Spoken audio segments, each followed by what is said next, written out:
ವಿಶ್ವವಿಖ್ಯಾತ ನಾಡ ಹಬ್ಬ ದಸರಾ ಮಹೋತ್ಸವಕ್ಕೆ ಕ್ಷಣಗಣನೆ ಆರಂಭವಾಗಿದೆ. ಈಗಾಗಲೇ ಉತ್ಸವ ಮೂರ್ತಿಯನ್ನು ಕೂಡ ಸಿದ್ಧಗೊಳಿಸಲಾಗಿದೆ. ನೀವು ದೃಶ್ಯದಲ್ಲಿ ಗಮನಿಸ್ತಿರಬಹುದು. ಈಗಾಗಲೇ ಪ್ರಧಾನ ಅರ್ಚಕರಾದಂತಹ ಶಶಿಶೇಖರ್ ದೀಕ್ಷಿತ್ ಅವರ ನೇತೃತ್ವದಲ್ಲಿ ಪೂಜೆಯನ್ನ ಸಲ್ಲಿಸಲಾಗ್ತಿದೆ.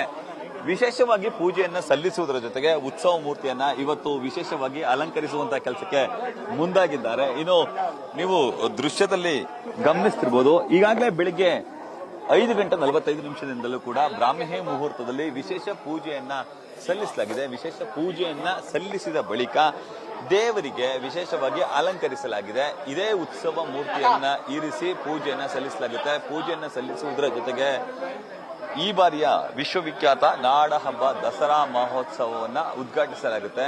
ಪ್ರಮುಖವಾಗಿ ಬೆಳ್ಳಿ ಮಂಟಪದಲ್ಲಿ ಇರಿಸಿ ಈಗ ಮುಖ್ಯಮಂತ್ರಿ ಸಿದ್ದರಾಮಯ್ಯ, ಡಿಸಿಎಂ ಡಿಕೆ ಶಿವಕುಮಾರ್ ಆದಿಯಾಗಿ ಸಚಿವ ಸಂಪುಟದ ಹಲವು ಸಹೋದ್ಯೋಗಿಗಳು ವಿಶೇಷ ಪೂಜೆಯನ್ನ ಸಲ್ಲಿಸುವುದರ ಜೊತೆಗೆ ಈ ಬಾರಿ ಅಂದ್ರೆ 2024ರ ದಸರಾ ಮಹೋತ್ಸವವನ್ನ ಉದ್ಘಾಟಿಸಲಿದ್ದಾರೆ. ಆ ಮೂಲಕ ಪೂಜೆಯನ್ನ ಸಲ್ಲಿಸಿ ಈ ಬಾರಿ ನಾಡ ಹಬ್ಬ ದಸರಾ ಮಹೋತ್ಸವಕ್ಕೆ ಮುನ್ನುಡಿಯನ್ನ ಬರಲಿದ್ದಾರೆ. ಇನ್ನು ವಿಶೇಷ ಅಂತಂದ್ರೆ ಇವತ್ತು ಎಲ್ಲಾ ರೀತಿಯ ಪೂಜಾ ವಿಧಿವಿಧಾನಗಳನ್ನು ಕೂಡ ನೆರವೇರಿಸಲಾಗಿದ್ದು 9:15 9:45 ಸಲ್ಲುವಂತಹ ಲಗ್ನದಲ್ಲಿ ಪೂಜೆಯನ್ನ ಸಲ್ಲಿಸಲಾಗುತ್ತೆ. ಕ್ಯಾಮರಾಮನ್ ವಿನಯ್ ಜೊತೆ ರವಿ ಪಾಂಡವಪುರ, ನ್ಯೂಸ್ ಫಸ್ಟ್ ಮೈಸೂರು.